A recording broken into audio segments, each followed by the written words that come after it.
একজন দায়িত্বশীল মন্ত্রী, নাম বললাম না, যে আমরা গণভোট না মানলে নির্বাচন হইতো না, তার মানে যা কিছু মানছে শুধু নির্বাচন, রাষ্ট্র নিয়ে কারো ভাবনা ছিল বলে আমার কাছে মনে হয় না। হ্যাঁ না ভোটে আমি তো ভোট দিয়েছি, আঙুলে দাগ রয়েছে এখনো আছে। হ্যাঁ এখনো ওঠে না। আচ্ছা, কায়দা করে দিছে। গত 1.5 বছরে ইউনূস এত কি ক্ষমতাশালী যে তার একজন পাবলিক প্রসিকিউটর প্রশ্ন আনলো যে সে দেখছে বস্তা তার ঘরে যাইতে। জুলাই সনদ তো হুবহুব বাস্তবায়ন করার ম্যান্ডেট বিএনপির না, সব বলা আছে যে সব তারা যে ইলেকশন ম্যানিফেস্টো দিচ্ছে ওটার ভিতরে লিখিত আছে, আইনে তারা ঠিক আছে। 31 দফা যেটা, সেটা হলো দলীয় ম্যানিফেস্টো। এটা বাংলাদেশের 100% জনগণের নয়, 100% জনগণের ম্যানিফেস্টো হইল গণভোট। জুলাই সনদ যদি বাদও হয়ে যায়, ধরেন কোর্ট বাদ করে দিলে তাদের তো 31 দফা আছে, 31 দফার ভিতরে নোট অফ ডিসেন্ট নাই। ঢাকা উত্তর দক্ষিণ সহ দেশের 6টি সিটি কর্পোরেশনে 6 জন পূর্ণকালীন প্রশাসক নিয়োগ দেওয়া হয়েছে। জানাব রাজ্জাকে, যদি আপনি একটু আপনার মতামত ব্যক্ত করেন যে এই জিনিসটাকে আপনি কিভাবে দেখেন।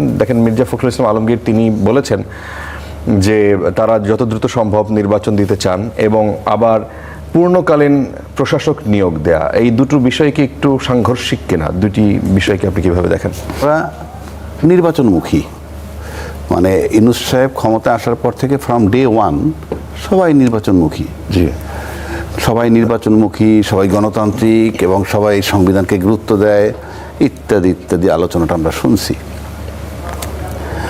এবং সেখানে সংস্কার পরিষদ হইল, রাজনৈতিক দল 7-8 মাস ইয়ে করলো, শেষ পর্যন্ত চলে গেল একটা গণভোটে, অবশেষে আমরা একটা নির্বাচন পাইলাম।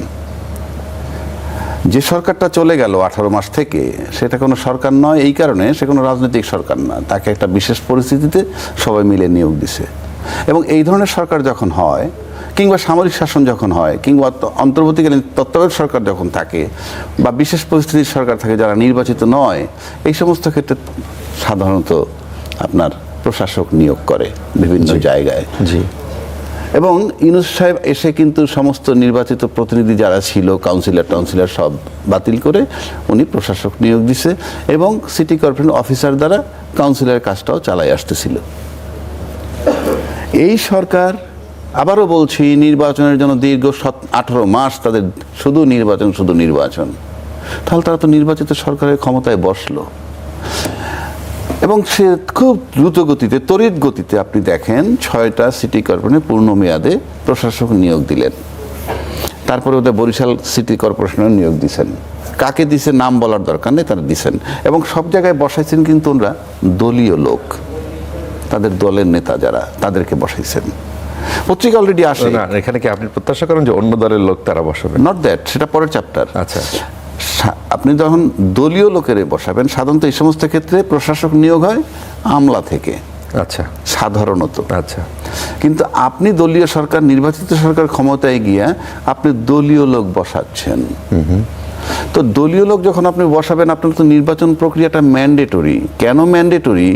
নির্বাচনের মাধ্যমে প্রক্রিয়া হইলে আপনি যে 6 জনকে বসাইছেন, সেই 6 জনই যে নির্বাচিত হবে ভোটে, তার তো কোনো গ্যারান্টি নাই, কেউ তো পরাজিত হতে পারে। তাহলে আপনি যে বসাই দিতেছেন, তাহলে তো আপনি নির্বাচনকে এড়িয়ে যাচ্ছেন। নির্বাচনকে এড়িয়ে আপনি দলীয় ব্যক্তিদেরকে বসাচ্ছেন। এখানে তো দলীয় লোক বসলে নির্বাচনের মাধ্যমে বসবে, আপনার কোনো উপায় নাই, আপনি এইভাবে বসাইতে পারেন না। আর যেহেতু প্রশাসক অলরেডি ওই সরকার বসাই গেছিল, সেক্ষেত্রে আপনি 2 মাস 3 মাস 4 মাস পরেও নির্বাচন দেন, ওই প্রশাসক কিন্তু চালাইতে পারত। জি, এবং ওই প্রশাসক কি কারো পক্ষপাতিত্ব করবে না? তর্কের খাতিরে বলছি, ধরা যাক কথা আছে যে ওই সরকারের মানে প্রিয় লোকদেরকে বসাইছে, কিংবা এনসিপি-কে প্রেফার করে এই ধরনের লোক প্রশাসক নিয়োগ করছে, কিংবা আসিফ মাহমুদ ছিল এটার ভিতরে। কিন্তু যখনই ক্ষমতার পালাবদল হয়ে গেল, তখন কিন্তু ওই লোকগুলা থরথর করে কাঁপবে, এটাই স্বাভাবিক। যারা প্রশাসক, যাদেরকে নিয়োগ দেওয়া হয়েছিল, বরং তারা প্রশাসক থাকলে এই সরকারের অধীনে যতদিন পর্যন্ত নির্বাচন না হয়, ততদিন পর্যন্ত এই অ্যাডমিনিস্ট্রেটর যারা ছিল তারা থরথর করে কাঁপতো, অর্থাৎ কাজগুলো ভালো হতো। কিন্তু আপনি যখন দলীয় লোককে বসায় দিলেন, তখন কিন্তু সরকারকে দলীয় লোক এত কেয়ার করে না, কারণ প্রত্যেকের মর্যাদা তো একটা লেভেলের, একটা মেয়রের মর্যাদা মন্ত্রী লেভেলের, প্রতিমন্ত্রী বা মন্ত্রী লেভেলের। সুতরাং দলীয় লোক যখন বসায় তখন আমরা বাইরে থেকে দেখি মন্ত্রী, মেয়র, কিন্তু তারা যখন এক টেবিলে বসে আড্ডা মারে তখন মনে হয় যে 5 জন বন্ধু আড্ডা মারে। আপনি দেখবেন 5 জন এসপি যদি এক জায়গায় বসে একই কোর্স মেয়েদের আড্ডা মারে তখন মনে হয় না এসপি, মানে স্কুল ফ্রেন্ড আড্ডা মারতেছে। বিষয়গুলো এইরকম। তো আপনি যখন এদেরকে নিয়োগ দিয়ে দিলেন তখন তারা পরিষ্কার আপনার লোক হলো। নির্বাচনের মাধ্যমে তাদেরকে নিতে হবে। আপনি কিভাবে নিশ্চিত হইলেন যে নির্বাচন হলে সবাই জিতে যাবে এরা? না, সেই নিশ্চয়তা না, কিন্তু 1 নম্বর। 2 নম্বর হলো আপনি যদি গণতান্ত্রিক প্রক্রিয়া বিশ্বাস করেন তাহলে তো অপোজিশন লোক আছে এবং তারা তো 31% ভোট পেয়েছে। জি, এই যে যারা 11 দলীয় জোট 31% ভোট পেয়েছে, তারা তো বঞ্চিত হচ্ছে, ভোটাধিকার থেকেও বঞ্চিত হচ্ছে এবং আপনিও নিশ্চিত না যে আপনার লোক জিতবে কিনা। জি। তবে আমার কাছে যেটা মনে হয় যে নির্বাচনটা হয়ে গেছে সেই নির্বাচনটার ভিতর থেকে তারা কিছুটা ভীত হয়েছে, কারণ 31% ভোট পাওয়াটা একটা অস্বাভাবিক ঘটনা এই আজকের যে 11 দলীয় জোট যারা পেয়েছে, এবং সেখান থেকে তাদের একটা ভীতি সঞ্চার হয়েছে বলে মনে হয়। কেননা 50টা সিটের খবর পাওয়া গেছে, 50-53টা সিট, যেটা 70 ভোট থেকে 5000 ভোটের ব্যবধান। সুতরাং হ্যাঁ, এটা একটা আতঙ্ক আমার কাছে মনে হচ্ছে, এবং আমার কাছে মনে হয় যে আমি সেট আপ করলাম, প্রশাসক নিয়োগ করার মানে হচ্ছে এই যে আমি সেট করলাম আমার লোক, তারা যদি প্লট তৈরি করতে পারে এবং নির্বাচনের পরিস্থিতিতে যদি তারা মনে করে যে নির্বাচন দিলে অ্যাবসলিউটলি তাদের পক্ষে যাবে, তখন এই নির্বাচন দিবে, নয়তো এটাকে প্রলং করবে। কারণ আপনি যখন 2/3 মেজরিটি পেয়ে যান তখন কিন্তু আপনার কারো দিকে তাকাইতে হয় না। এই কারণে, তা না হলে 2/3 মেজরিটি পেয়েছেন বলেই এটা একটা সিমটম যে সরকার কোন দিকে যেতে পারে, সরকারের রাষ্ট্র পরিচালনার যে অ্যাটিটিউড বা চিন্তা ভাবনা, এটা রিফ্লেকশন এখানে।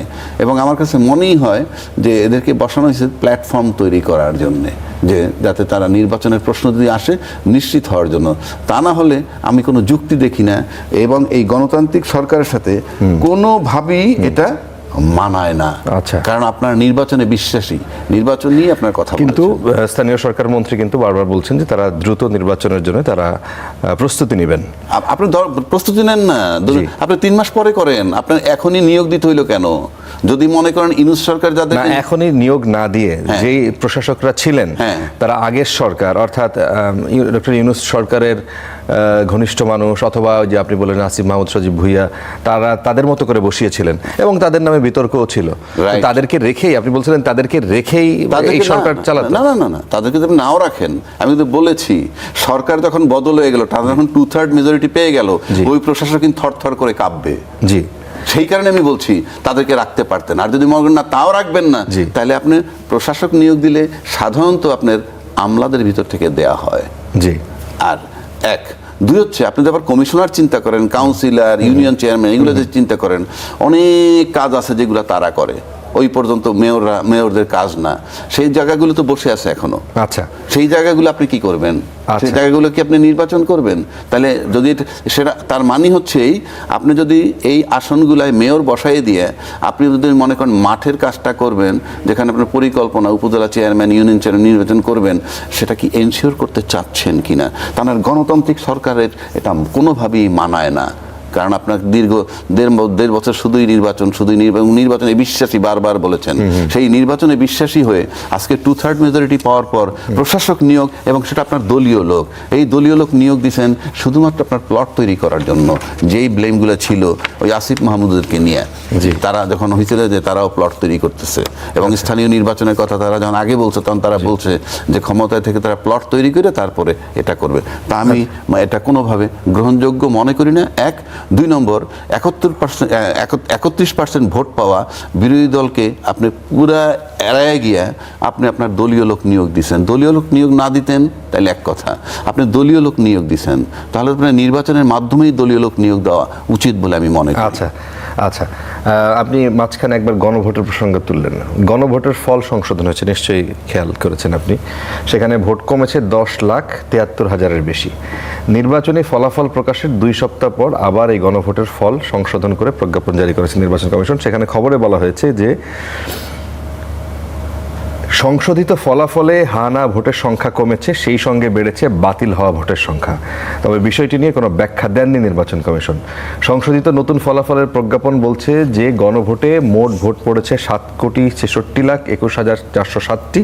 এর মধ্যে ভোট বাতিল হয়েছে 74,35,196টি। ফলে বৈধ ভোটের সংখ্যা দাঁড়িয়েছে 6,91,86,211টি। এর মধ্যে হা ভোটের সংখ্যা 4,72,25,980টি। এখন এর আগে নির্বাচনের ঠিক পর দিনই অর্থাৎ গত 13ই ফেব্রুয়ারি বেসরকারিভাবে গণভোটের ফলাফল প্রকাশ করেছিল নির্বাচন কমিশন। সেখানে বলা হয়েছিল গণভোট সারা দেশে হ্যাঁ ভোট পড়েছে 4,82,660টি। এখন আপনি বলবেন যে এই যে এতদিন পর, সে 13 তারিখের ফলাফল ঘোষণার পর আজকে নতুন করে 10 লাখ ভোট নির্বাচন কমিয়েছে, 11 লাখ ভোটের মতো কমিয়েছে, এই বিষয়টাকে আসলে কতটা গ্রহণযোগ্য হতে পারে বলে আপনার মনে হয়? কতটা গ্রহণযোগ্য সেটা বড় বিষয় না। বিষয় তো এটা রাষ্ট্র, এটা তামাশার জায়গা না, এটা রাষ্ট্র, এটা কোনো সমিতি না, এটা ক্লাব না যে চালাই দিলাম। জি, আপনি এত জনবল ব্যবহার করেছেন, একটা সুন্দর নির্বাচন উপহার দিছেন, সেই নির্বাচনে গণভোটে হাতে কত পড়েছে নাতে কত পড়েছে সেগুলো প্রকাশ করেছেন। প্রকাশ করার পর তার ভিত্তিতে অলরেডি রেজাল্ট পাবলিশড হয়ে গেছে। শুধু তো ওই গণভোটের ভোটই গণেন নাই, যারা দলীয় ভোট নির্বাচন যারা করে তাদের ভোটও গণনা করছেন। এবং সেই ভোট চলাকালীন সময় কিংবা ফলাফল যখন চূড়ান্তভাবে আসে নাই, এর ভিতরে অনেকগুলো অভিযোগ আসছে। সেই অভিযোগ আমার নয়, ওনারও না, সেই অভিযোগটা আসছে অন্য দলের পক্ষ থেকে। এখানে ইঞ্জিনিয়ারিং হয়েছে, এইটা হয়েছে, সেইটা হয়েছে, কাটাছিড়া হয়েছে, বিভিন্ন কথা আসছে।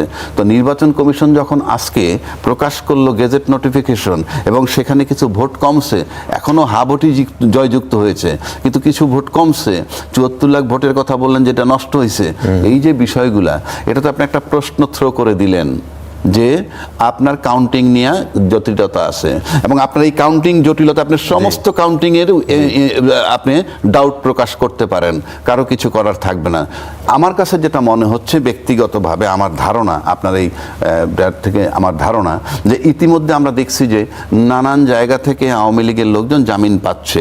এগুলো কিন্তু আমার মাথা ব্যথা নয়, আমার মাথা ব্যথা না এই কারণে আমি রাজনীতিতে সম্পৃক্ত না।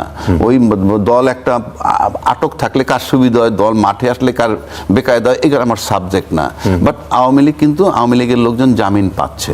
এই জামিন পাচ্ছে মানে হচ্ছে যে নির্বাচনের আগে বলা হয়েছিল যে বিএনপির তরফ থেকে বলা হয়েছিল যে তারা এলাকায় এমনও বলছে যে আমরা যদি বিজয় লাভ করি আমরা আপনাদেরকে দেখে রাখবো।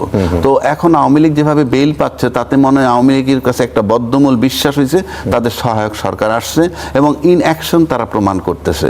তাই এই যে একটা নির্বাচন কমিশনের প্রশ্নটা তুলে দিল, এই প্রশ্নটা তুলে দিয়ে সে কিন্তু হা ভোট যে গণভোটের যে বিষয়টা, সেটাকে তিনি বিতর্কিত করে দিলেন। এবং এই বিতর্কিত করে দিলে এটা দিয়ে ইস্যু বানাইতে পারে যে কেউ, যে কোনো সময় আন্দোলনও হতে পারে। তার মানে একটা প্রশ্ন এখানে পরিষ্কারভাবে তোলার সুযোগ এবং নির্বাচন কমিশন খুব প্ল্যান করে সুপরিকল্পিতভাবে, যেহেতু ইউনূস সাহেব নাই, চলে গেছেন, আর প্রেসিডেন্টের ভাষণটা আমরা যেটা দেখেছি তাতে মনে হয় যে এই গণভোট টনভোট প্রেসিডেন্টকে অনেকেই আমরা সমর্থন করি না। আমি আমার কথা বলছি না, তাদের ভাষায়।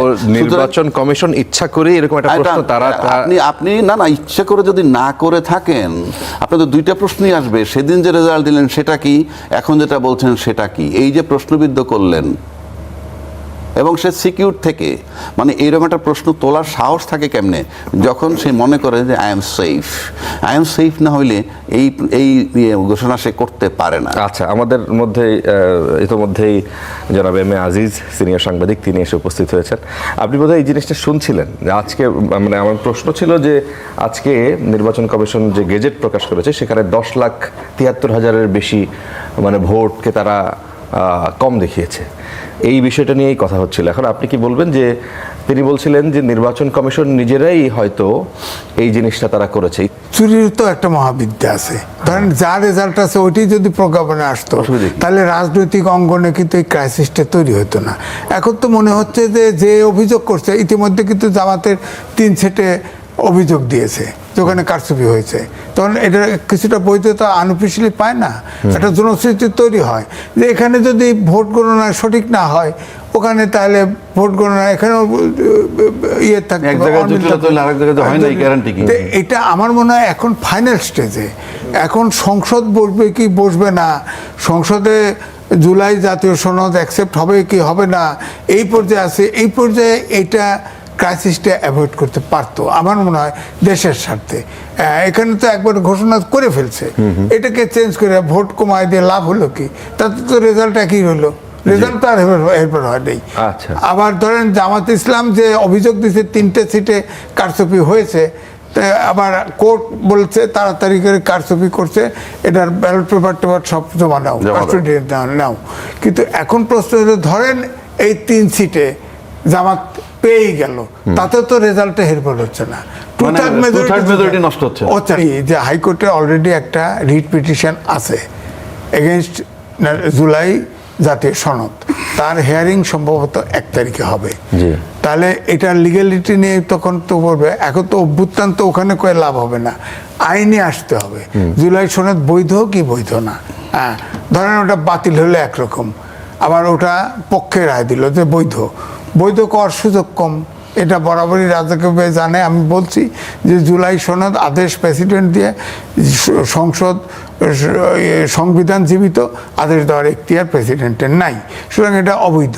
তো এখন যদি ধরেন অবৈধ হয়ে আসে, আর এই ক্রাইসিসটাও যদি ভোটের সংবিধান জীবিত, তো সংবিধানকে পাশ কাটে এত কিছু একটা সরকার গঠন হয়ে গেল, এতগুলো আদেশ হয়ে গেল, কিন্তু জুলাই সনদ মানে অবৈধ ইলেকশন হয়, তো এখন দরকার কি জাতীয় সরকার? এইটা বলছে, এইটা কিন্তু আলোচনায় আসে নাই, আলোচনায় আসছে জাতীয় সরকারটা, কারণ সংবিধানে আছে 3 মাস পরে নির্বাচন দিতে হবে সংসদ ভেঙে গেলে অথবা সংসদ না থাকলে 3 মাস পরে। যদি ইলেকশন কমিশনের কোনো সমস্যা হয় তাহলে আরও 3 মাস হতে পারে। আচ্ছা, তো ওই সময় দেখেন 7 তারিখে আপনি দেখেন পল্টনে জনসভা করে নির্বাচন চাইছে বিএনপি 7 তারিখে। 7 তারিখ ওটা অবশ্য 5ই আগস্টে পরিবর্তন, 8 তারিখে সরকার আসছে, আগেই চাইছে, কিন্তু দাবিটা কিন্তু জারি রাখছে।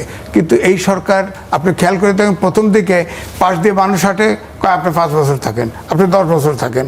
অর্থাৎ এই সরকারের যে ইমপ্রেশন, যে ধারণা তৈরি হয়েছিল যে সরকার ক্ষমতা থেকে যেতে চায় না। আর ডক্টর মোহাম্মদ ইউনূস সব সময় যত কথা বলছে তবে কিন্তু ছাড়া কোনো কথা বলে নাই, যার ফলে তার কি করবে এই আস্থাটাও তৈরি করতে পারে নাই। তিনি পলিটিশিয়ান মতো দেশও চালান নাই। আপনি যেটা বললেন যে রাষ্ট্রপতির যে বক্তব্য ছাপা হয়েছে, হ্যাঁ, তো এখানে তো ওখানেও তো সংবিধান প্রধান উপদেষ্টা ভায়োলেট করছে। সাংবিধানিক দায়িত্ব চুক্তি হইলে বা বিদেশ সফর হলে প্রেসিডেন্টকে ব্রিফ করা, কোনোদিন ব্রিফ করেন নাই, কোনোদিন দেখা হয় নাই। এই অন্তর্বর্তীকালীন সরকারের সময়ে প্রেসিডেন্টের সাথে কখনো প্রধান উপদেষ্টা দেখা করেন নাই, এমনকি তার শেষে তার প্রেস উইংয়ের 3 জন তাদেরকে উড্ড্র করে নেয়া, এটা ডিপ অ্যান্ড ডাম বানা ফেলাইছে। তো এই জন্যে বলছি যে আপনি উনিও তো এখন যদি ধরেন একটা প্রশ্ন আসে যে রাষ্ট্রপতি এইভাবে বাইরের গোপন কথা পরে জানাইলো কেন, ব্যাপারটা যদি এই হয় তাহলে তো ফাঁসবে 2 জনই। প্রধান উপদেষ্টা সাংবিধানিক হয়তো প্রেসিডেন্টের সাথে দেখা করে নাই, সে তো বলছে আমি সাংবিধানিক ব্যবস্থা রক্ষা করার জন্য আমি এত কিছু সহ্য, বহুত বর্ণনা দিছে। সুতরাং আমি বলতেছি যে এইটা অভ্যুত্থানের যে শক্তি, এই শক্তিরে একমত হয়ে এই সমস্যার সমাধান করতে পারে। কোর্টে গেলে এটা আমার মনে হয় আমাদের একটা বিপদে পড়তে হবে। আচ্ছা, তো কোর্টে অলরেডি একটা রিট পিটিশন হয়েছে রাজ্জাকি, আপনি যদি এই বিষয়টা তামাশার জায়গায় আছি আমরা, বুঝছেন, স্রেফ তামাশা ছাড়া আপনি যদি রাষ্ট্র গঠন করতে চান সবাই একমত হবেন না কেন? কি দ্বিমতটা হওয়ার কারণটা কি? আপনি জুলাই অভ্যুত্থান হয়েছে বলে আজকে নির্বাচন হয়েছে, জুলাই অভ্যুত্থান না হলে তো 2029 সালে নির্বাচন হইতো। এটা তো মাথায় রাখতে হবে, দিস ইজ দ্য রিয়েলিটি। এখন জুলাই অভ্যুত্থান কে করছে? এখন প্রেসিডেন্টের সাক্ষাৎকার এস্টাবলিশ করে দিয়েছে জুলাই অভ্যুত্থান শুধুই ছাত্ররা করছে। কারণ প্রেসিডেন্ট কি বলছে সাক্ষাৎকারে, কি বলছে যে বিএনপি আমাকে সহযোগিতা করছে, মানে তা না হলে সে ক্ষমতা থাকতে পারতো না। তার সাথে 3 বাহিনী তাকে সহযোগিতা করছে, পরিষ্কার করছে। তো সে তো মনে করছে যে একটা বাহবা নিল সুন্দর কথা বলে, আসলে এখন সে বিএনপির পক্ষপাতিত্ব চাচ্ছে। সে তার স্বপ্ন লোভ আছে এখনো, সে বলছে অলরেডি আমাকে যদি বিএনপি বলে আমি থাকবো, এবং তিনি বেশ ফুরফুরে মেজাজে আছেন। এবং সে বলছে তাহলে বিএনপি যখনই তাকে শেল্টার দিছে, তার মানে তাকে তো ছাত্ররা তাকে সরাইতে চাইছে। তখন বিএনপি চাওয়া মানে বিএনপি জুলাই অভ্যুত্থানে নাই, সেটা সে এস্টাবলিশ করছে। তার এই ইন্টারভিউতে বিএনপির যে কত বড় ক্ষতি করছে সেটা বিএনপি ওই মুহূর্তে বুঝে নাই, বা রাষ্ট্রপতিও বোধহয় বুঝেন নাই, কিংবা জুলাইটাকে স্বীকৃতি দেবে না তাতে ঐক্যমত্য তারা আছে। তা না হলে জুলাই না হলে আপনি নির্বাচন পাবেন না, নাম্বার 1।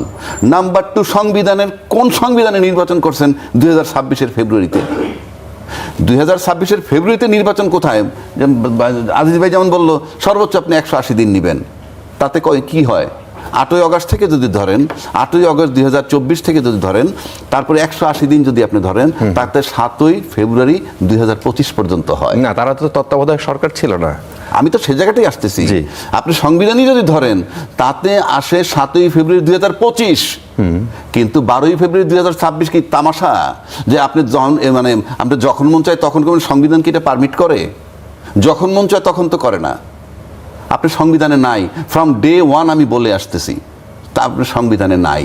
আর যদি আপনার সংবিধানে থাকেনি, আমি রাষ্ট্রপতিকে বলবো আপনি তো মারাত্মকভাবে সংবিধান ভায়োলেট করতেছেন। সংবিধানের 4-এর কতে বলা আছে না, সংবিধান নাই, তাহলে রাষ্ট্রপতি, আমি বলতেছি। তাহলে এই প্রক্রিয়াগুলো কি হলো? তাহলে আমি সেটা- রাষ্ট্রপতিকে কেন রাখা হলো? আমি তো সেটাই বলতেছি, সেই জায়গায় তো আসলাম। জি। রাষ্ট্রপতি বলছেন ওই ইন্টারভিউতে যে আমি জীবন দিয়ে সংবিধানের ধারাবাহিকতা রক্ষা করব। এইটা তার প্রতিজ্ঞা ছিল। উনি জীবন দিলেন কোথায়?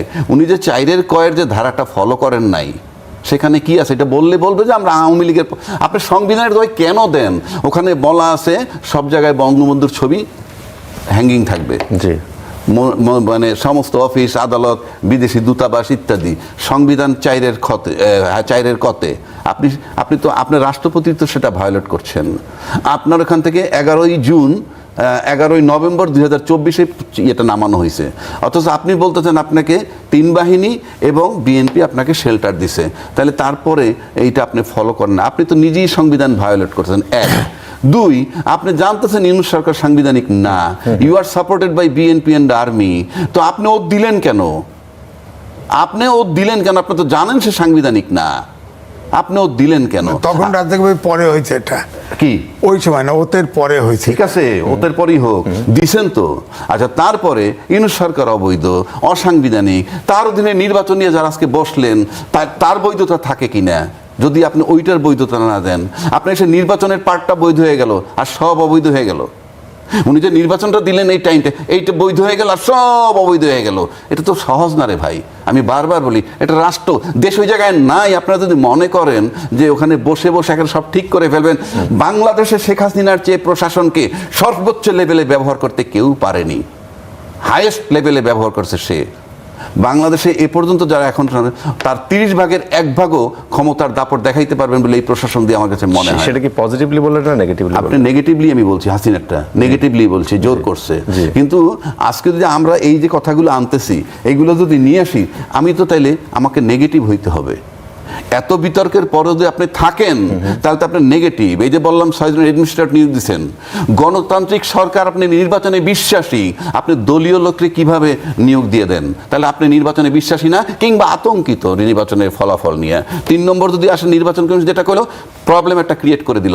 উনি তো ডাউট তৈরি করে দিলেন, পুরো নির্বাচন প্রক্রিয়া নিয়ে ডাউট হবে এখন। যে আপনি যখন এইখানে এত ভোট কমায় ফেললেন, আপনি তো পুরো নির্বাচনের ফলাফলটাকে বিতর্কিত করে দিলেন। এই যে বিতর্কিত, এটার খেসারত কে দিবে? আমি আবারও বলছি, এটা রাষ্ট্র, এটা তামাশা না। এটা মস্করা করতে বসছেন আপনারা। নির্বাচন কমিশন তড়িঘড়ি করে আপনারা নির্বাচনের ফলাফল দিয়ে দিলেন। এখন 74 লাখ ভোটের আপনি বলতেছেন বাতিল হয়ে গেছে, তাই না? 74 লাখই তো বললেন। জি, 10 লাখ 74,000। 10,74,000 বাকি হয়ে গেল। এটা কি তামাশা? কি গুনছেন আপনি? 10 লাখ ভুল হয়েছে, এত প্রশাসন, এত কিছু। সুতরাং তামাশা না, পুরা প্রক্রিয়া। এই যে মিথ্যা হইলে কি হয় জানেন?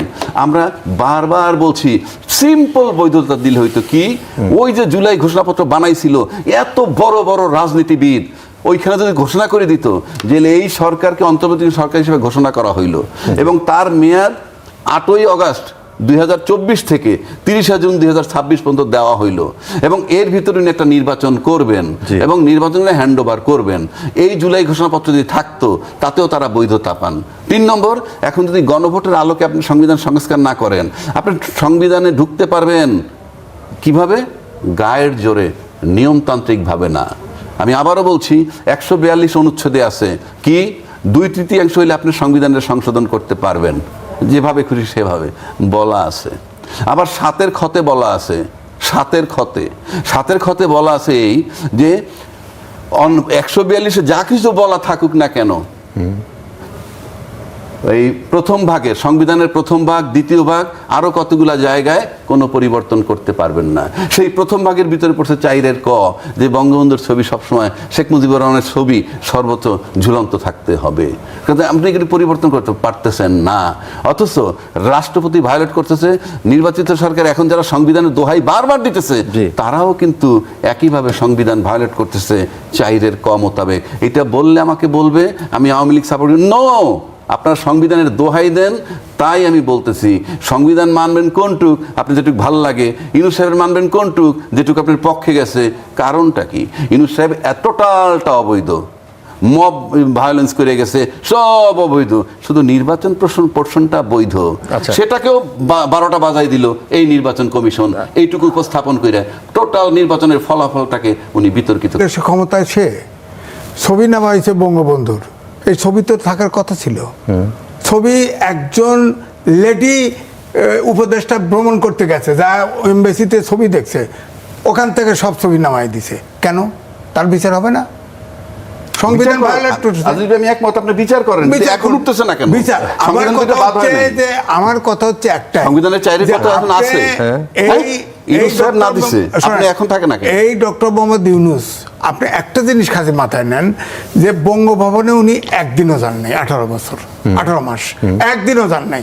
কত বড় অর্ডার সিটি, সে সরকার প্রধান হয়েছে, সে এনজিওর মতো অফিস করছে, তার বাংলাদেশ গ্রামীণ ব্যাংকের নিচতলায় অফিস, তার ছবি দিয়ে করছে, কিন্তু সে সংবিধান মানবে না? ওত নিছে তো, ওইখানে তো আমিও উপস্থিত ছিলাম বঙ্গভবনে। 106 অনুচ্ছেদের রেফারেন্স আর আসতেছে না, এই জন্য অপেক্ষা করছে। অপেক্ষা করার পরে তারপরে ওত নিছে।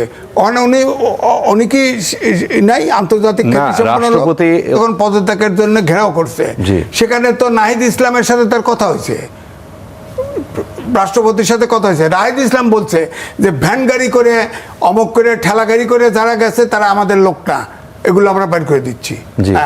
ওইগুলো তো ওতের পর, রাষ্ট্রপতি অপারেশন করতে গেছে, ওতের পর আপনি ওত দিবেন, আপনি সংবিধানের জন্য জীবন দিবেন, আপনি ওত দেন কেন? হ্যাঁ, যখন ওত, তখন হচ্ছে যে রেফারেন্স যখন দিছে সে ওত নিয়ে নিছে। আপনি ইলেকশন দেন নাই, এটা আপনার ব্যাপার। এখন আপনি সংবিধান ভায়োলেট করছেন, সে তো সংবিধান অনুযায়ী ওত দিয়ে দিছে। আচ্ছা, এইটাও কি এক রকমের সংকটের মধ্যে নিয়ে যাওয়ার কি এক ধরনের প্রবণতা, মানে কোনো গ্রুপ বা মানে আইনগত দিকের এই দিকে যখন আপনার প্রশ্ন তোলেন, কেউ প্রশ্ন তোলে বা তুলবে, এখন এটাই স্বাভাবিক, সেটা তো সব জায়গায় সবাই আটকে যাবে, কারণ এটা মানে একটা নিয়মতান্ত্রিক গভর্নমেন্ট হয় না। আমার বক্তব্য হচ্ছে আপনি সব পক্ষ ফাঁসে যাবে। জি, সব পক্ষ, শেখ হাসিনা যে সংবিধান করে গেছে, এই রাজ্যকে ভাই 7-এর ক এবং খ, এই সংবিধান হাত দিলেই রাষ্ট্রদ্রোহী মামলা, সব রাষ্ট্রদ্রোহী। এই যে আপনি ঐকমত্য কমিশনের সংস্কার প্রস্তাব দিচ্ছে না, এই প্রস্তাবও দিতে পারে না। এই প্রস্তাবে সংবিধান ফেসে যাবে, তো সবগুলো রাষ্ট্রদ্রোহী মামলা হবে। বঙ্গবন্ধুর ছবি নামাইছে, যে নামাইছে যার অর্ডারে, সে তো রাষ্ট্রদ্রোহী মামলা করবে। এই যে ইলেকশন বাড়াইছে, রাষ্ট্রদ্রোহী মামলা করবে। আবার এই যে নাহিদ ইসলাম টেলিফোনে কইছে না, ঠেলাগাড়ি হয় নাই লোকা, ভ্যানেশ্বরের রাষ্ট্র কেন লোক, হকার ফকার এগুলো আইছে, আসে রাষ্ট্রপতির ওয়াল ডেঙ্গায় ওই পাশে ঠাস হয়ে পড়ে, আবার 3 বাহিনী নেমে একটা প্রোটেকশন দেয়। এগুলো তো এখানে পার্টিকুলার নাম বলে নাই, কিন্তু আমরা জানি একটা অ্যাডভাইজার এগুলি করছে। কারণ হচ্ছে সরকারের ভিতরে একটা কুপ্রচেষ্টা হয়েছে যে ডক্টর মোহাম্মদ ইউনূসকে বাদ দিয়ে সরকার করবে, তাকেও জামিন দেয়া হলো। তো এর সাথে কি আপনি মিলান কোনোভাবে, যে ধরেন এখন এই আওয়ামী লীগের লোকজন জামিন পাচ্ছে এবং তারা আবার সক্রিয় হচ্ছে বিভিন্ন জায়গায়? এর সাথে আমি উদাহরণ দিই, আমাদের সাংবাদিক 200-এর অধিক গ্রেপ্তার আছে। আমাদের প্রেস ক্লাবে আসে, ওই যে তখন ছাত্ররা আসে লিস্ট করে দিছে, এরা চেনে, এরা ফেসিবাদের দূষণ, প্রেস ক্লাবের মেম্বারশিপ চলে গেছে। এখন যারা জেলে ঢুকছে তারা আর বেরোয় না, এদের ভিতরে আবার খুনের কোষা ঢুকে দিছে। আমার কথা হচ্ছে এই সাংবাদিকদের ভিতরে অনেক দুর্বৃত্ত আছে, ফৌজদারি অপরাধ করলে তাদের বিচার হোক, যে অপরাধ করে নাই তার তো কোর্টে হিয়ারিং উঠবে তো না, বেরোইছে, ঢুকছে কেউ বেরোয় না, ঢুকছে কেউ বেরোয় না। এই যে সর্বশেষ আনিস আলমগীর, তাকে ওয়ারেন্ট দিয়ে করছে, কোনো অভিযোগ দিয়ে করছে, আগে নিয়ে গেছে, নিয়ে যাওয়ার পরে তাকে আপনার সাংবাদিক তারে মামলা দিছে, এখন আবার দুদকের কেস সাজানো হচ্ছে। তো এগুলো কি? এটা তো আইনের শাসনের ব্যাখ্যা না।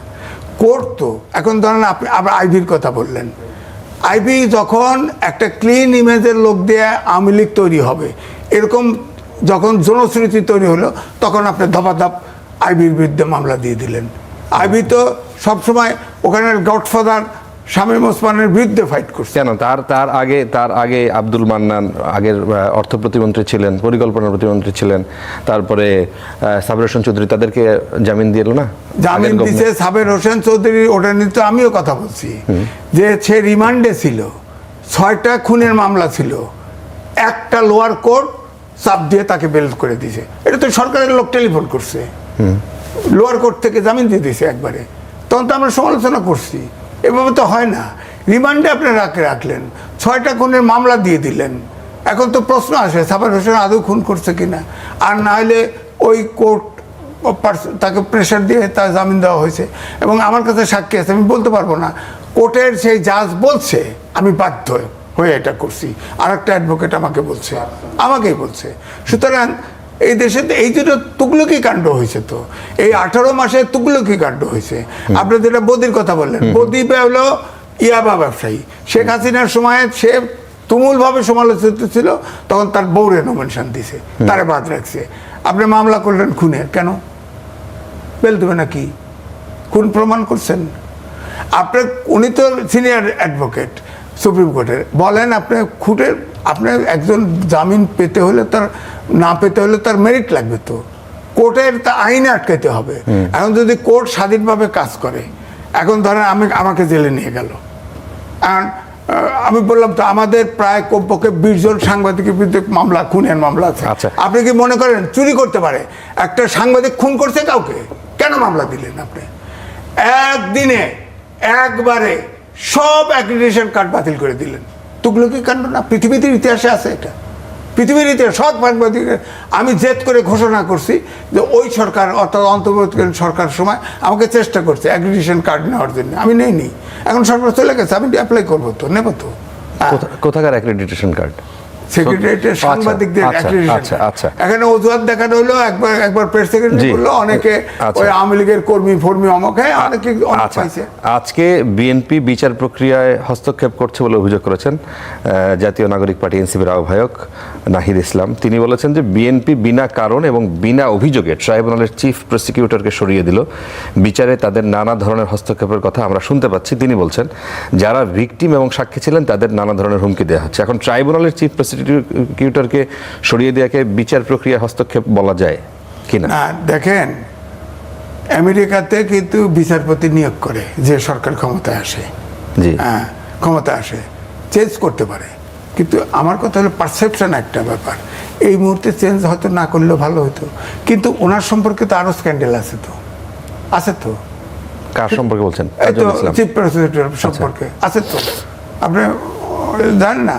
উনি আর শিশির মনির নিয়ে কথা আছে না, যে রাজসাক্ষীটা হলো কেমনে, একটু আগে বলা হলো না, আইজিপি রাজসাক্ষী হয়েছে কি বেসিসে, এবং প্ল্যান করে একটা ওই যে ইয়েতে পড়াইছিল যে ভ্যানে চড়া একজন, যখন তার ফাঁসি আদেশ হলো, চিৎকার করে পুলিশ বলতেছে আমি টাকা দিতে পারি নাই, ঘুষ দিতে নেই বলে আমাকে ফাঁসি দিয়েছে, আমাকে ব্যাট করে দিয়েছে। এগুলো কি? এটা তো ট্রাইব্যুনালে বিচার হয়েছে। এই অভিযোগগুলো তো লোক তো এখন আছে, ফাঁসি হয় নাই তো, তারা জিজ্ঞান যে যারা টাকা দিতে পারছে তারা বেঁচে গেছে, যে টাকা দেয় নাই সে বলি পাঠা হয়েছে, তার ফাঁসি হয়ে গেছে। কাকে টাকা দিছে? হয়তো এগুলি তো যারা ওনারা কীভাবে কী করতে হবে ওনারা ভালো বোঝে। হ্যাঁ, তো অভিযোগ আছে, এগুলো তো প্রমাণ আমি দেবো না। এটা যদি কোর্টে ওঠে, উনি চ্যালেঞ্জ করলে কোর্টে উঠলে প্রমাণ হবে, কোর্টে উঠলে প্রমাণ হবে, তাছাড়া কেমনি প্রমাণ হবে? সুতরাং আমার বক্তব্য হচ্ছে, ধরেন এই যে বাংলাদেশ ব্যাংকের গভর্নর, হ্যাঁ তিনি তো টকশো আছে, তার সাথে আমি টকশো করছি, লোকটা ভালো, লোকটা এতে কোনো কথা। আমার কথা হলো বাংলাদেশ ব্যাংকের বর্তমান গভর্নর নাকি সদ্য সাবেক? না, সদ্য সাবেক যে তার সাথে অনেকদিন আপনি টকশো করছেন। করছি তো, এখন টকশো করছি বলে আমি তার পক্ষে বলছি না, আমি বলছি যে তিনি শোনেন, শেখ হাসিনা ওই আসছিল না, ওই যে রমান এরা তো সব ব্যবসায়ীদের কাছে পয়সা নিয়ে নিয়ে বিভিন্ন অকেশনে দিত। হাসানাইদ মনসুর কিন্তু ইয়েতে ছিল, আপনার ব্র্যাক ব্যাংকের চেয়ারম্যান ছিল, জি, তার কাছে 2 কোটি টাকা চাইছে ওই অকেশনাল ডোনেশন, হ্যাঁ, ব্র্যাক ব্যাংক থেকে দেয় নাই, সে ঠেটার লোক 20 লাখ টাকা দিছে, হ্যাঁ, এই জন্য হাসিয়ার সে রোশন হলে বসছে গেল। এখন আমার কথা হচ্ছে যে ধরেন আপনি সরকারে আসছেন, আপনি একটা জায়গা, আপনি এই জিনিসটা বলবেন যে আপনি তার সম্পর্কে সুরামি করছিলেন। এখন হাসানাইদ মনসুরকে নিয়ে দুর্নীতির কোনো অভিযোগ আমরা সেভাবে পাই নাই। তিনি তার মতো একজন গভর্নরকে কিংবা তার উপদেষ্টাকে অপসারণ করা হলো যে প্রক্রিয়ায়, যেভাবে তিনি বলেছেন যে আমি পদত্যাগ করিনি এবং আমি গণমাধ্যমে দেখলাম যে আমি নাই, আমি বাসায় চলে যাচ্ছি। উনি প্রেস কনফারেন্স করছে, জি, তখন পর্যন্ত জানেন না।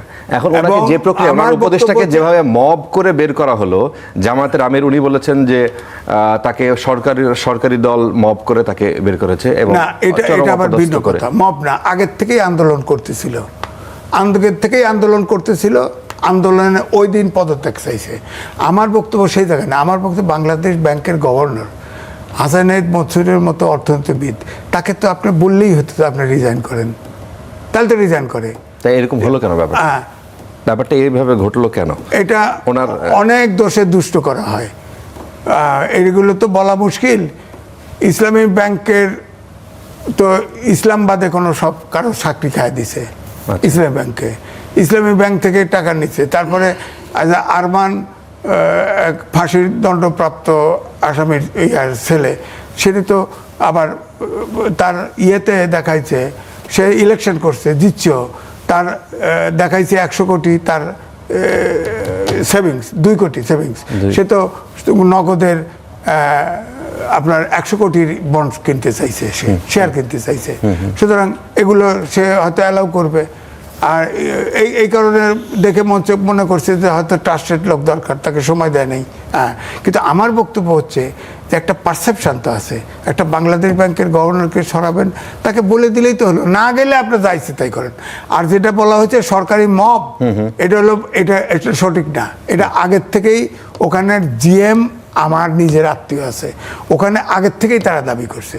হাসানাইদ মনসুর খুব কনসিস্ট লোক, তাদের দাবি দেওয়া সহজে মানে নাই, তারা আগের থেকেই দাবি করছে, দাবি পূরণ করে নাই, তারা শেষে এসে ঘেরাও ফেরাও এগুলো করছে, শেষ পর্যন্ত তার রেজিগনেশন কাকতালীয়ভাবে মিলে গেছে। ওটাকে বলা হয় গভর্নমেন্ট মব করছে, এটা ঠিক না। কিন্তু তার প্রসেসটা, তাকে ওখান থেকে যে চাকরিচ্যুত করা হলে প্রসেসটার ক্ষেত্রে আমার তীব্র আপত্তি। আচ্ছা, এবং এই জন্য ছাত্রদের আন্দোলন করছেন, প্রোটেকশন দিছে বিএনপি এবং আর্মি। এটা আমরা আগে বলছি, অনুমান ভিত্তিক, প্রেসিডেন্ট ক্লিয়ার করে দিছে, রাষ্ট্রপতি সাহেব ক্লিয়ার করে দিছেন যে ওনাকে সরাইতে পারে নাই এই কারণে। তারপর ইউনূস সাহেবের এত কি ক্ষমতা, এত কি শক্তি, সংবিধান কিচ্ছু মানলেন না। উনি ফেব্রুয়ারি 2026 পর্যন্ত নির্বাচন নিয়ে আসলেন, আর সবাই তাকায় তাকায় দেখলেন। এটা তো ক্লিয়ার করে দিছে একজন দায়িত্বশীল মন্ত্রী, নাম বললাম না, যে আমরা গণভোট না মানলে নির্বাচন হইতো না। তার মানে যা কিছু মানছে শুধু নির্বাচন, রাষ্ট্র নিয়ে কারো ভাবনা ছিল বলে আমার কাছে মনে হয় না। কেননা যেই গণভোট আমরা করলাম, বা যেই সংস্কার গণভোটের মধ্যে উল্লেখ করা আছে, সেটা যদি বাস্তবায়ন হয়, আপনি বলেন, বুকে হাত দিয়ে বলেন, আজিজ বেরও বলি আমি, রাষ্ট্রের কোনো ক্ষতি হবে? এই সংশোধনে রাষ্ট্রের কোনো ক্ষতি হবে? হবে না। রাষ্ট্রের সাধারণ মানুষের কোনো ক্ষতি হবে? হবে না। কারো কোনো ক্ষতি হবে না। ক্ষতি হবে কাদের? ক্ষতি হবে রাজনৈতিক দলের। তাদের যে ক্ষমতা কুক্ষিগত রাখে একটা দল, সেই পাওয়ার ডিস্ট্রিবিউট হয়ে যাবে। একই ব্যক্তি একই সময় প্রধানমন্ত্রী, একই সময় পার্টির প্রধান, এবং একই সময় দলনেতা, কিংবা 2বার বেশি পারবে না এইসব। এখন বলে যে অনেকের ইয়ের ভিতরেই আছে সেই ম্যানিফেস্টো, সেটা অন্য কথা। এই গণভোটটা যদি বাস্তবায়ন হয়, গণভোটের আলোকে সংস্কার হয়, কোনো রাষ্ট্রের ক্ষতি নেই, জনগণের ক্ষতি নেই, ক্ষতি শুধু রাজনৈতিক দলের, তাদের কুক্ষিগত পাওয়ারটা থাকবে না।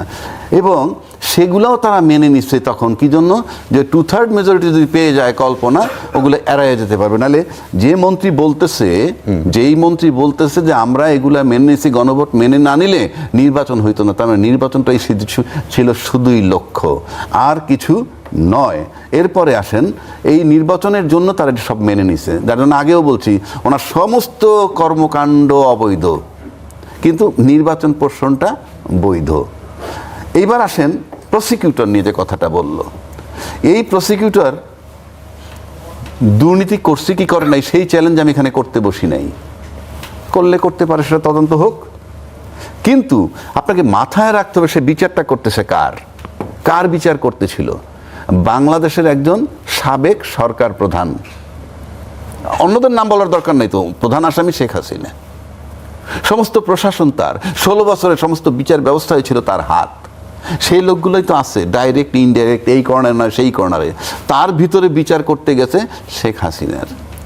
সেকেন্ড কি, কিছু আর্মি অফিসারের বিচার ওখানে চলছে, সেই আর্মি অফিসারের সাথে সেনাপ্রধানের সাথে কিন্তু তাজুল ইসলামের নাকি কথাবার্তা, অনেক বৈঠক হয়েছে, অনেক চ্যালেঞ্জ হয়েছে, সে কোনো কিছুতে হার মানে নাই। 1952 আর্মি অ্যাক্টে বিচার করতে চাইছে সেনানিবাস আর্মি, সেটাও হয় নাই ফাইনালি। তাহলে আপনি বুঝেন যে আসামিগুলো কারা। এই রকম আসামি থাকলে ওই যে পাবলিক প্রসিকিউটর 24 আওয়ার সার্ভিলেন্সের মধ্যে থাকার কথা, এটাই আর্মির কাজ, এটাই গোয়েন্দাদের কাজ। কারণ আপনি এমন ব্যক্তির মামলা করতেছেন যেই ব্যক্তির পক্ষে টোটাল দেশের প্রশাসন এখনো মনে মনে, সেইখানে তাজুল ইসলামের ওই চিফ প্রসিকিউটরের ইঞ্চি পর্যন্ত সিসি ক্যামেরা কিংবা সার্ভিলেন্সের অধীনে ছিল বলে আমি মনে করি এবং আমি জানি। সেখানে আপনি গত 1.5 বছরে ইউনূস এত কি ক্ষমতাশালী যে তার একজন পাবলিক প্রসিকিউটর প্রশ্ন আনলো যে সে দেখছে বস্তা তার ঘরে যাইতে, কি ভয়টা ছিল কোথায়? সে তো বাহবা পাইতো আরো। আপনি ইউনূস সাহেব পাওয়ার হ্যান্ডওভার করার পরই তাজুল ইসলাম সম্পর্কে এই কথাগুলো আসছে, মানে ইউনূস সাহেবের শক্তিটা কোথায়? টোটাল দেশে 18 মাস উনি ওনার মতো করে রাখছে, মানে আমি আর সারপ্রাইজিং। তাহলে ইউনূস সাহেব দয়া করে গেছে, পারলো না কি জন্য? বিএনপি এবং আর্মির জন্য। সবই কিন্তু দেখেন এত বেশি কনফিউজিং, মানে আলটিমেটলি নির্বাচন দরকার এবং নির্বাচনের জন্য সব মেনে নিছি। মেইন ধারণাটা ছিল 3 মাস 6 মাসের মধ্যে ফেলে দিবে, উনি নির্বাচনতে বাধ্য হবেন। উনি যে কেন এত ক্ষমতাশালী হলেও কেন কেউ কিছু করতে পারলো না, এখন চলে যাওয়ার পর আমরা সবাই আমিও বলতেছি উনি ব্যর্থ, কিন্তু 18 মাস থাকলো কি করে? আমি আবারও বলছি তার সব কাজ অবৈধ, শুধু নির্বাচন প্রশ্নটা বৈধ। আপনি সব তার কর্মকাণ্ড অবৈধ করেন, তার নির্বাচন দেওয়াটা অবৈধ। আর নির্বাচন কমিশনের লেটার যা বললো, টোটাল কাউন্টিং নিয়েই তো সে একটা বিতর্ক তৈরি করে দিল। টোটাল কাউন্টিংটাই তো এখন ডাউটফুল হবে। আপনি যদি এইখানে ভুল হয়, সব জায়গায় শুদ্ধ এই ইউনূস সরকারের মতো বলবো সব জায়গায় আপনার কাউন্টিং ঠিক আছিল, আপনি এই জায়গায় কাউন্টিংটা ভুল হয়েছে, এটা খাবে মানুষ?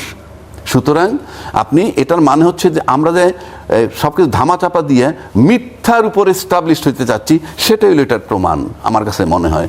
তাহলে আমি আবারও বলছি, গণ অভ্যুত্থানের এই জুলাই গণভোটের আলোকে সংস্কার হলে কারো কোনো ক্ষতি হবে না, এবং বহির্বিশ্বের সাথে আমার সম্পর্কের কোনো এম্পার নেই, এটা টোটালটা আমার ইন্টারনাল। আমরা সেখানেই একমত হইতে পারতেছি না, তাহলে কি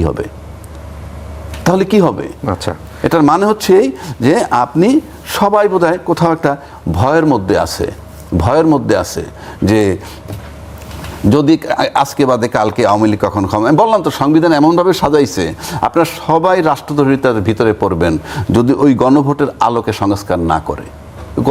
যত কথাই বলেন, একটা রিভার্স সরকার, যদি অ্যাডভার্স সরকার, আপনি কি লক্ষ্য করে দেখছেন শেখ হাসিনা 21 বছর পরে দেশে ক্ষমতায় আসছে, মানে দেশে এসে তারপর ক্ষমতা আসলে 21 বছর পর, তারপর কিন্তু সে কী বিচার করছে?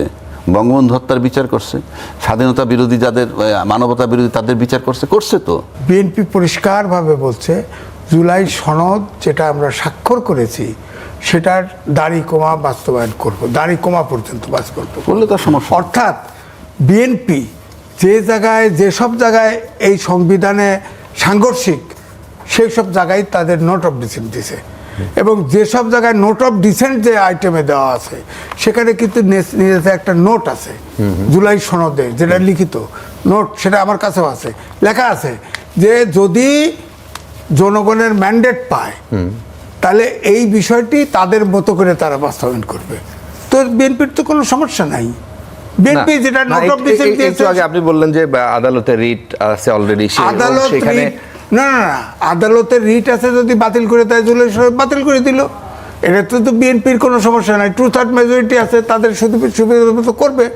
জুলাইয়ের যে অংশতে তারা নোট অফ ডিসেন্ট দেয় নাই, সেটা তো সংঘর্ষের সংবিধানের মূল কোনো স্ট্রাকচারে আঘাত করে নাই, সেখানেই তো সে আপত্তি করেছে। যেমন ধরেন উদাহরণ দেই, আপনার সংসদ থেকে উচ্চকক্ষ হবে, উচ্চকক্ষ এটা বিএনপিরও 31 দফায় ছিল, উচ্চকক্ষ হবে। এখন বিএনপি বলছে যে এটা যতগুলো সংসদে সিট হবে সেই অনুপাতে উচ্চকক্ষে যাবে 100 জন। হ্যাঁ, আচ্ছা। আর এখন জুলাই সনদের কথা যদি বলেন, সেখানে পিআর পদ্ধতির কথা, এখন এই জায়গায় বিএনপির নোট অফ ডিসেন্ট আছে এবং ওখানে ফুটনোট আছে, জুলাই সনদে ফুটনোট আছে যে এটা যদি জনগণের ম্যান্ডেট পায় তাহলে ওই দল তাদের মতো করে করবে যারা নোট অফ ডিসেন্ট দিয়েছে। এখন বিএনপি সিট অনুযায়ী করবে, দোষ কোথায়? দোষ তো নাই। জুলাই সনদ তো হুবহু বাস্তবায়ন করার ম্যান্ডেট বিএনপির না। সব বলা আছে যে সব তারা যে ইলেকশন ম্যানিফেস্টো দিচ্ছে ওটার ভিতরে লিখিত আছে, সুতরাং আইনে তারা ঠিক আছে। এখন জুলাই সনদ যদি বাদও হয়ে যায়, ধরেন কোর্ট বাদ করে দিলে তাদের তো 31 দফা আছে, 31 দফার ভিতরে নোট অফ ডিসেন্ট নাই, 31 দফা বাস্তবায়ন করবে। 84টা টোটাল সংস্কার ছিল, 84টা তারা 4 দফায় নিয়ে আইছেন, 4 দফায় নিয়ে এসে হানা ভোটে দিছেন। হানা ভোটে আমি তো ভোট দিয়েছি, যে আঙুলে দাগ রয়েছে এখনো আছে। হ্যাঁ, এখনো ওঠে না, কায়দা করে দিছে। আমার ধরেন এখানে 4 দফা লিখছে, লিখে এখানে হ্যাঁ, এরপরে ডান পাশে বিরাট টিক, হ্যাঁ, তারপরে না, এখানে ক্রস, বড় করে ক্রস। কেন? আমার ভোট দেওয়ার জায়গা কোথায়? তখন পাশে যার কাছে দিয়েছি তাকে জিজ্ঞেস করছি, কয় আপনি তাহলে হান আর ঘাড়ের উপরে দিয়ে দেন। এটা হলো আমারটা বাতিল হয়েছে না আছে কে জানে।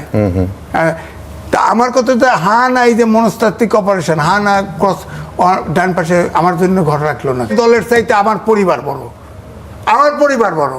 তাদেরকে এই 30টা দলকে কি আপনার লিস্ট দেওয়া হয়েছে সারা দেশ? 52টা তখন নিবন্ধিত দল ছিল, 30টা দল বাছাই করলেন কিভাবে? 30টা দল ডিসিশন নিলেন কেমন? তার ভিতরে আবার 5 জন স্বাক্ষর করলো না। আচ্ছা, আপনার নোট অফ ডিসেন্ট চলবে না, ওখানে হানা দেওয়া হয়েছে 1 নম্বর। 2 নম্বর 31 দফা যেটা, সেটা হলো দলীয় ম্যানিফেস্টো।